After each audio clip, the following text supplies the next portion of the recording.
ඉංග්‍රීසි හරියටම කතා කරන්න නම් අපි හිතන්නේ නැතුව ඔටෝමැටිකලි අපිට කතා කරන්න නම් අනිවාර්යයෙන්ම අපි පුහුණු වෙන්න ඕනේ. පුහුණු වෙනකොට ඔයා කරන වැරද්දක් තමයි ඔයා නිකන් වාක්‍ය කියන එක. එහෙම නිකන් වාක්‍ය කියන්න එපා. ඒ සිදුවීම ඔයාගේ ඔළුවට අරගෙන මම මොන වගේ තැනකදීද මේක කතා කරන්න ඕනේ කියලා හිතින් මවාගෙන ඔයා ප්‍රැක්ටිස් කරන්න ඕනේ. අන්න ඒ විදිය ප්‍රැක්ටිස් කරන වීඩියෝ මාලාවක් මම ඔයාලට අද ඉඳන් අරන් එනවා. මේක පළවෙනි වීඩියෝ එක. අද මම ඔයාලට වැඩියෙන්ම භාවිතා වෙන වාක්‍ය 20ක් අරන් එනවා. මේ වාක්‍ය 20 ඔයා හරියටම අහලා බලන්න. මාත් එක්කම ප්‍රැක්ටිස් කරන්න.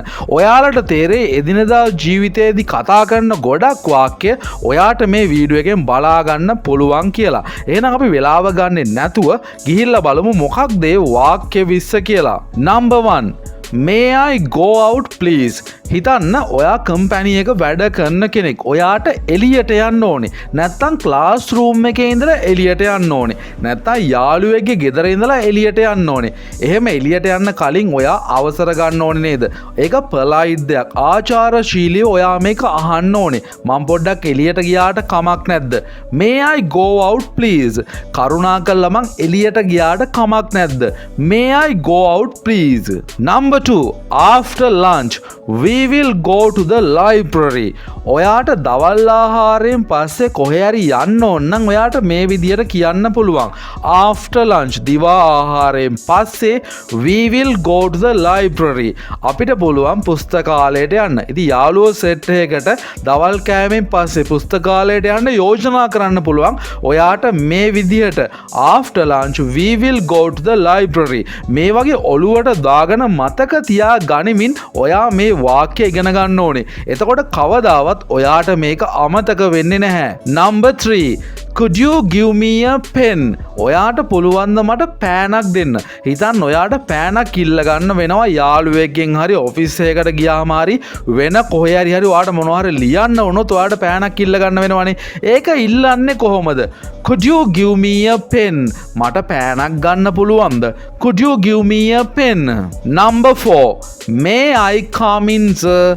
ඔයා ඔෆිස් එකකට ගිහිල්ලා ඇති. නැත්නම් කාර්යාලයකට ඉස්කෝලේ හරි කොහේ හරි කාර්යාලයක් ළඟ ඔයා ඉඳලා ඇති. එක පාරටම ඒක ඇතුළට යන්න බෑනේ ඔයාට. ඉතින් යන්න කලින් ඔයාට එතනින් නිලධාරියාගෙන් හරි එතනින් රාජකාරී කරන කෙනාගෙන් හරි අවසර ගන්න සිද්ධ වෙනවා.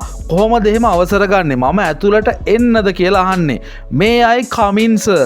May I come in sir? ඊට පස්සේ එයා කියන්න පුළුවන් yes you may වගේ උත්තරයක් එයා දෙයි. Number 5. Good evening teacher. Good evening teacher කියලා කියන්නේ ඔයා පාසලකට ගියොත් පන්තියකට ගියොත් ඔයාට මේක පාවිච්චි කරන්න පුළුවන්. good evening පාවිච්චි කරන්න පුළුවන්. සාමාන්‍යයෙන් උදේ නම් good morning teacher කියලා පාවිච්චි කරන්නත් පුළුවන්. මේ වගේ යෙදුමුත් ඕන තරම් ඔයාට හම්බ වෙනවා. ඒ නිසා කියලා කටට හුරු කරගන්න ඕනේ good evening teacher. Number 6. හැමෝටම යන්න වෙන අවශ්‍යතාවයක් ගැන තමයි number 6 වලින් කතා කරන්නේ. Can I go to the toilet? මට වැසිකිළියට යන්න පුළුවන්ද? Can I go to the toilet? මෙතන toilet වෙනකොට ගොඩක් අය පාවිච්චි කරන්නේ washroom කියන එක. කිසිම ප්‍රශ්නයක් නැහැ. ඔයාට එහෙනම් අහන්න පුළුවන් Can I go to the washroom? ඒ විදිහට අහන්න පුළුවන්. ඔයාට එතන යන්න අවසර ගන්න අවශ්‍යයි නම්. Number 7. Ma'am, I haven't done my homework. ඔයාට ගෙදර වැඩ කළා ඉවර නෑ කියලා අම්මට කියන්න ඕන නම් මෙන්න මේ විදිහට තමයි කියන්නේ. Ma'am, I haven't done. මම තාමත් මගේ ගෙදර වැඩ ඉවර කළා නෑ. I haven't done my homework. Number 8. Sorry for being late. ඔයා කොහේ හරි තැනකට පරක්කු වෙලා යනවා. අදාළ වෙලාවට කලින් යනවා. එතකොට ඔයාට කියන්න පුළුවන් sorry for being late කියලා. ගෙදරදී හරි පාසලේදී හරි අහුවොත් ඔයාගේ ටීචර් කවුද කියලා කොහොමද අහන්නේ? Who is your class teacher? ඔයාගේ පන්තියේ ගුරුතුමා කවුද? Who is your class teacher? Number 10. You will not be able to deal with him. මොකක්ද මේකෙන් කියන්නේ? You will not be able to.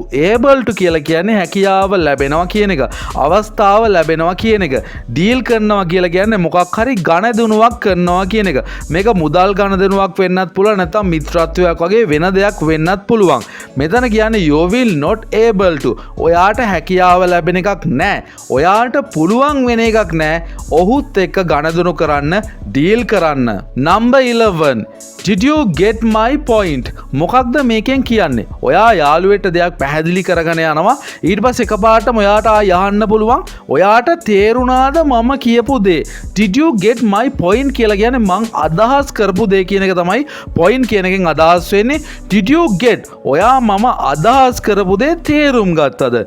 Did you get my point? Number 12. I have a lot to talk about. මොකක් හරි ප්‍රශ්නයක් වෙනවා නැත්නම් මොකක් හරි සිදුවීමක් ගැන ඔයාට යාළුවෙක් එක්ක හරි කාත් එක්ක හරි ගොඩාක් දුරට කතා කරන්න ඕනේ. එහෙම කතා කරන්න නම් ඔයා මොකක්ද කියන්නේ? I have a lot to talk about. මට තියෙනවා ඒක ගැන ගොඩාක් දේවල් කතා කරන්න. I have a lot to talk about. Number 13. Please clean the board. මෙතන පන්ති කාමරයක දෙබසක් තමයි මේ වාක්‍යයෙන් තියෙන්නේ. හැබැයි ඔයාට පුළුවන් මේක ඕනම තැනකට පාවිච්චි කරන්න. හිතන්න ඔයාට ඕනේ කියන්න මේසය පිරිසිදු කරන්න කරුණාකරලා. Please clean the table. Please clean the garden. Please clean the house. ඔයාට මේ විදිහට ඕනම වචනයක් මෙතෙන්ට දාලා මේක පිරිසිදු කරන්න කරුණාකරලා කියලා කියන්න පුළුවන් පැහැදිලිවම. Number 14. ඉක්මනටම එන්න. ඔයාට පුළුවන් තරම් ඉක්මනට එන්න කරුණාකරලා. කොහොමද ඉංග්‍රීසි වලින් කියන්නේ? Please come as soon as possible. ඔයාට පුළුවන් තරම් ඉක්මනින් එන්න. Please come as soon as possible. Number 15. How are you today? යාළුවෙක් හම්බුන ගමන් අද දවස කොහොමද ඔයාට? අද මොකද වෙන්නේ මචං වගේ ප්‍රශ්න ඔයා අහනවනේ. ඉතින් ඉංග්‍රීසි වලින් අහන්න පුළුවන්. How are you today? අද දවස කොහොමද ඔයාට? How are you today? Number 16. Is the last lesson in English? ඒකද අන්තිම පාඩම ඉංග්‍රීසි වල තියෙන. Is the last lesson in English? Number 17. මේකත් හැම තැනම පාවිච්චි වෙන වාක්‍යයක්. ඔයාට මොකක් හරි දෙයක් ඇහුන්නේ නැත්නම් හිතන්න පන්ති කාමරයකදී හෝ නැත්නම් යාළුවෙක් මොකක් හරි දෙයක් කියලා ඔයාට ඒක ඇහුන්නේ නැත්නම් ඔයාට ආපහු අහන්න ඕනේ නම් ඔයාට මේ විදිහේ ඉල්ලීමක් කරන්න පුළුවන්. I am sorry. මට සමාව වෙන්න. මට කනගාටුයි. I didn't hear. මට ඇහුනේ නැහැ. I didn't hear. Number 18. ඔයාට යාළුවෙක්ගේ මොනවා හරි දෙයක් ඉල්ල ගන්න ඕන නම් මේ විදිහට ඉල්ලන්න පුළුවන්. Do you have a stapler? Stapler එක කියලා කියන්නේ ඔයගොල්ලෝ දන්නවද කටු ගහන උපකරණයට පේපර් කටු ගහන්නේ. Do you have a stapler? මෙතන stapler එක වෙනුවට ඕනම වචනයක් දාලා ඔයා ළඟ තියෙනවද මට ගන්න කියලා අහන්න පුළුවන්. Number 19.